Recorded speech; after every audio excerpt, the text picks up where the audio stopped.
Good morning, St. Peter's. We're into day 47. Jesus is better than a priest, part 1.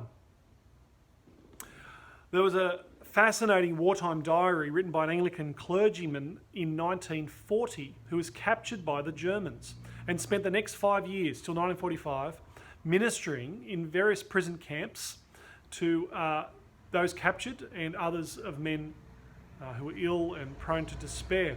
But in the appendix of this wartime diary of this Anglican clergyman, there's a short essay on an Australian soldier named Tom Moore. And Tom Moore was in charge of the Australian barrack, which meant this is the Australian barrack that was imprisoned by the Germans. And this meant that, on the one hand, Tom Moore he was responsible to the German authorities for the state of the barrack, but he was also responsible to his Australian men for representing their interests. And John H. King, the writer of this essay on Tom Moore, says this: "The authorities expect him to see their displeasure when anything is wrong with the state of the barrack as the behaviour of the men. On the other hand, the men took him to champion their rights and liberties.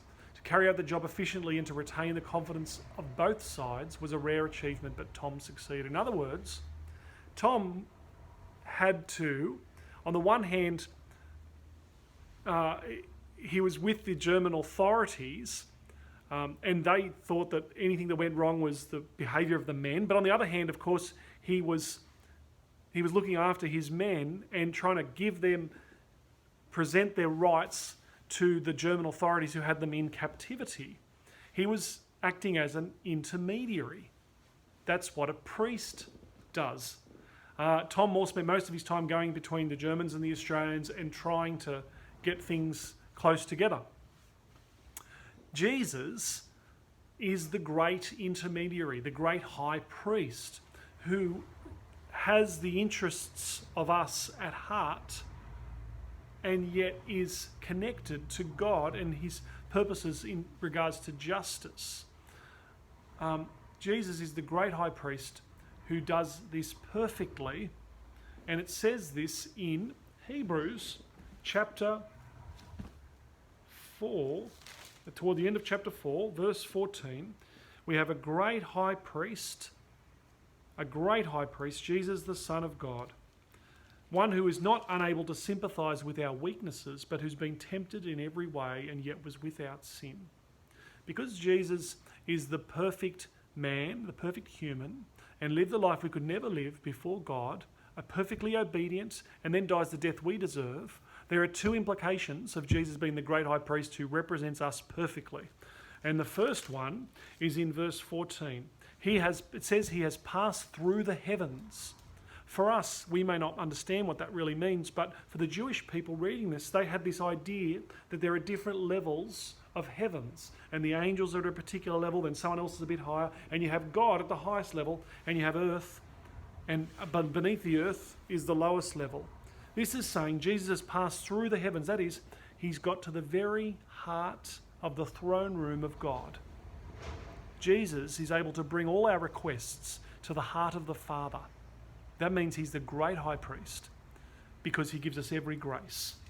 That's the first thing. The second thing is it says, let us then approach the throne of grace with boldness. The second thing is we can be bold. That doesn't mean arrogant. It means we're actually bold because we know what the great high priest has done for us. It would be arrogant, on the other hand, to ignore Jesus and to say we can fix our own problems and we can do it ourselves.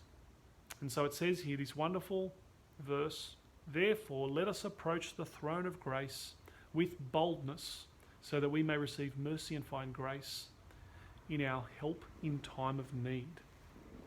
Because every high priest is taken among men.